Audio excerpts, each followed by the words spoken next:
Hi hello good afternoon. ಈ video record ಮಾಡೋದಕ್ಕೆ ಒಂದು ನಿಖರವಾದ ಕಾರಣ ಇಟ್ಕೊಂಡು ರೆಕಾರ್ಡ್ ಮಾಡ್ತಾ ಇದ್ದೀನಿ.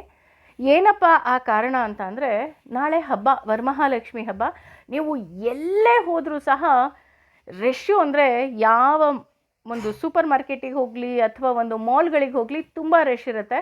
ಆ ರಶಲ್ಲಿ ಹೋಗಿ ನಮಗೆ ಇಷ್ಟವಾದಂತಹ ಸಾಮಾನು ತೊಗೊಳ್ಳೋದು ಒಂದು ಟಾಸ್ಕ್ ಆದರೆ, ಅದನ್ನು ಬಿಲ್ ಹಾಕ್ಸೋದು ಇನ್ನೊಂದು ಟಾಸ್ಕ್.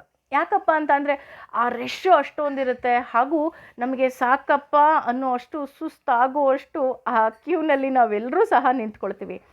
ಆದರೆ ಇದನ್ನೇ ಬಂಡವಾಳ ಮಾಡಿಕೊಂಡು ಕೆಲವು ಕಂಪನಿಯವರು ನಮಗೆ ನೀಟಾಗಿ ಪಂಗನಾಮ ಹಾಕ್ತಾ ಇದ್ದಾರೆ. ಯಾಕೆ ಈ ಮಾತನ್ನು ಹೇಳ್ತಾ ಇದ್ದೀನಿ ಅಂದರೆ, ಹೆಂಗಸರು ಅಂದರೆ ನಾವೆಲ್ಲರೂ ಆಫರ್ ಅಂದ ತಕ್ಷಣ ಏನೋ ಸ್ವಲ್ಪ ದುಡ್ಡು ಮಿಕ್ಕುತ್ತೆ ಅನ್ನೋ ಆಸೆಯಲ್ಲಿ ಏನು ಮಾಡ್ತೀವಿ, ಆಫರ್ ಇರುವಂತಹ ಸಾಮಾನುಗಳನ್ನು ತಗೊಳ್ತೀವಿ. ನಾವು ಖುಷಿಯಾಗಿರ್ತೀವಿ, ನಮಗೆ ಆಫರಲ್ಲಿ ನಾನು ಐಟಮ್ಗಳನ್ನ ತಗೊಂಡೆ ಅಂತ. ಆದರೆ ಬಿಲ್ಲಿಂಗಲ್ಲಿ ನಿಜವಾಗ್ಲೂ ಆ ಆಫರ್ ನಮಗೆ ಸಿಕ್ಕಿದೆಯಾ ಅಂತ ಹೇಳಿ ನಾವು ಒಂದು ಕ್ರಾಸ್ ಚೆಕ್ ಮಾಡೋದೇ ಇಲ್ಲ. ಯಾಕೆ ನಾನು ಈ ಮಾತನ್ನು ನಿಖರವಾಗಿ ಹೇಳ್ತಾ ಇದ್ದೀನಿ ಅಂದರೆ, ಇವತ್ತು ನಾನು ಸಹ ಸೂಪರ್ ಮಾರ್ಕೆಟಿಗೆ ಹೋಗಿದ್ದೆ. ರಿಲಯನ್ಸ್ ಅಂತಹ ದೊಡ್ಡ ಕಂಪನಿಗೆ ಹೋಗಿದ್ದೆ. ಹುಣಸೂರು ರಸ್ತೆಯಲ್ಲಿರೋದು. ಸಿಕ್ಕಾಪಟ್ಟೆ ರಶ್ ಇತ್ತು. ಆ ರಶ್ನಲ್ಲೂ ಸಾಮಾನು ತೊಗೊಂಡ್ವಿ, ಬಿಲ್ ಹಾಕ್ಸಿದ್ವಿ. ನನಗೂ ಅನ್ನಿಸ್ತು ನಾಳೆ ಹಬ್ಬ, ಹೊಸ ಸಾಮಾನೇನಾದರೂ ತೊಗೋಬೇಕು ಅನ್ನೋ ಆಸೆಯಲ್ಲಿ ಏನು ಮಾಡಿದೆ, ಜಾಮೂನ್ ಬೋಲ್ಗಳಿತ್ತು. ಆ ಜಾಮೂನ್ ಬೋಲ್ನ ಬೆಲೆ 154 ರೂಪಾಯಿ. ಆದರೆ ಆಫರಲ್ಲಿ ನಿಮಗೆ 39 ರೂಪಾಯಿ ಅಂತ ಇತ್ತು. ಸೊ ನಾನು ಅಂದ್ಕೊಂಡೆ 39 ರೂಪಾಯಿ ಅಂದರೆ ವರ್ತ್ ಅಲ್ವಾ ಅಂತ ಏನು ಮಾಡಿದೆ, 6 ಬೋಲ್ಗಳನ್ನ ತೊಗೊಂಡೆ. ಅದಕ್ಕೆ ಬಿಲ್ ಹಾಕಬೇಕಾದ್ರೆ ಅವರು 39 ರೂಪಾಯಿ ಬಿಲ್ ಹಾಕಬೇಕಾಗಿತ್ತು ಅಲ್ವಾ.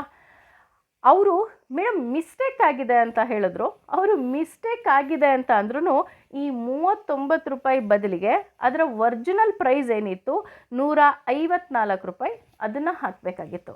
ಇದು ಎರಡನ್ನೂ ಬಿಟ್ಟು ಅವರು ನನಗೆ ಬಿಲ್ ಹಾಕಿದ್ದು ಯಾವ ರೇಟಪ್ಪ ಅಂತಂದರೆ 165 ರೂಪಾಯಿ.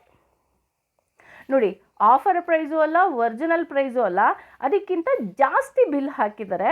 ನನಗೂ ಗೊತ್ತಾಗಲಿಲ್ಲ. ತೊಗೊಂಡು ಬಿಲ್ಲೆಲ್ಲ ಆದಮೇಲೆ ಹೊರಗಡೆ ಬಂದ್ವಿ. ಹೊರಗಡೆ ಬಂದ ಮೇಲೆ ಬಿಲ್ ಎಷ್ಟಾಯಿತು ಅಂತ ನೋಡಿದಾಗ ಜಾಸ್ತಿ ಇತ್ತು. ಅಂದರೆ ಯೂಶಲಿ ನಾವು ಮಿಡಲ್ ಕ್ಲಾಸ್ನವ್ರು ಏನು ಮಾಡ್ತೀವಿ, ಏನೋ ಒಂದು ಬಜೆಟ್ ಇಟ್ಕೊಂಡು ನಾವು ಶಾಪಿಂಗ್ ಮಾಡ್ತೀವಿ.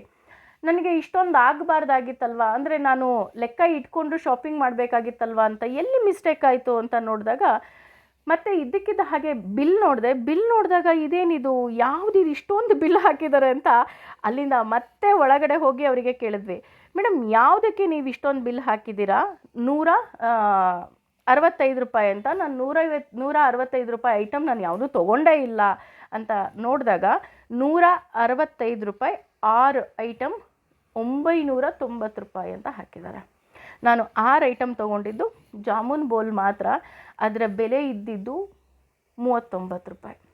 ನೋಡಿ, 39 ರೂಪಾಯಿಯಲ್ಲಿ 990 ರೂಪಾಯಿಯಲ್ಲಿ ಅಲ್ವಾ. ಅಂದರೆ ಅವರು ಮಿಸ್ಟೇಕ್ ಆಗಿದೆ ಅಂದರೂ 154 ರೂಪಾಯಿ ಹಾಕಬೇಕಾಗಿತ್ತು. ಆವಾಗಾದರೆ ಏನೋ ಬಿಡಪ್ಪ, ಡಿಸ್ಕೌಂಟ್ ಬಿಟ್ಬಿಟ್ಟು ನಮಗೆ ಏನೋ ಟೆಕ್ನಿಕಲ್ ಇಶ್ಯೂ ಅಂತ ಅನ್ಬೋದಿತ್ತು. ಇದು ಎರಡೂ ಬಿಟ್ಟು, ಅಂದರೆ 39 ರೂಪಾಯಿಯೂ ಅಲ್ಲ, 154 ರೂಪಾಯಿಯೂ ಅಲ್ಲ, ಅದರ ಬದಲಿಗೆ 165 ರೂಪಾಯಿ ಹಾಕಿದ್ದಾರೆ. ಆಮೇಲೆ ನಾವು ಹೋಗಿ ಸ್ವಲ್ಪ ಗಲಾಟೆ ಮಾಡಿದ್ಮೇಲೆ ಬಿಲ್ಲಿಂಗ್ ಅವರು ನಮ್ಮ ಮಿಸ್ಟೇಕ್ ಅಲ್ಲ ಅಂತಾರೆ, ಇನ್ನೊಬ್ಬರು ನಮ್ಮ ಮಿಸ್ಟೇಕ್ ಅಲ್ಲ ಅಂತಾರೆ. ಕೊನೆಗೆ ಮ್ಯಾನೇಜರ್ ಹತ್ರ ಕೂಗಾಡಿದ್ದಕ್ಕೆ ತಪ್ಪಾಗಿದೆ ಅಂತ ಅವರು ಒಪ್ಕೊಂಡು ಬೋಲ್ನ ವಾಪಸ್ ತೊಗೊಂಡು ನಮಗೆ 990 ರೂಪಾಯಿ ವಾಪಸ್ ಕೊಟ್ಟರು. ವಾಪಸ್ ಕೊಟ್ಟ ಮೇಲೂ ಯಾಕ್ರಿ ನೀವು ರೆಕಾರ್ಡ್ ಮಾಡಿ ಹಾಕ್ತಾ ಇದ್ದೀರಾ ಅಂತ ಅಂದರೆ, ನೀವುಗಳು ಸಹ ಈ ರೀತಿಯಾದಂತಹ ಮೋಸಕ್ಕೆ ಒಳಗಾಗ್ಬೋದು. ದಯವಿಟ್ಟು ಯಾರೇ ಆಗಲಿ, ನೀವೇನಾದರೂ ಶಾಪಿಂಗ್ ಹೋದಾಗ ಬಿಲ್ ಬರುತ್ತೆ, ದಯವಿಟ್ಟು ಆ ಬಿಲ್ಗಳನ್ನು ಕ್ರಾಸ್ ಚೆಕ್ ಮಾಡಿ ತಗೊಳ್ಳಿ. ಯಾಕೆಂದರೆ ನಾವೆಲ್ಲರೂ ಸಹ ತುಂಬ ಕಷ್ಟಪಟ್ಟು ದುಡ್ದಂತಹ ಹಣಗಳು.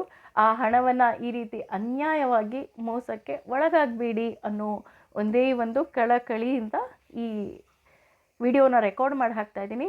ದಯವಿಟ್ಟು ಎಲ್ಲರೂ ಸಹ ನೀವೆಲ್ಲೇ ಬಿಲ್ಲಿಂಗ್ ಮಾಡಿಸಿದ್ರು ಒಂದು ಸಲ ಕ್ರಾಸ್ ಚೆಕ್ ಮಾಡಿ, ನೀವು ಮೋಸ ಹೋಗಬೇಡಿ ಅನ್ನೋ ಕಾರಣದಿಂದ ಇದನ್ನು ರೆಕಾರ್ಡ್ ಮಾಡ್ತಾಯಿದ್ದೀನಿ. Thank you.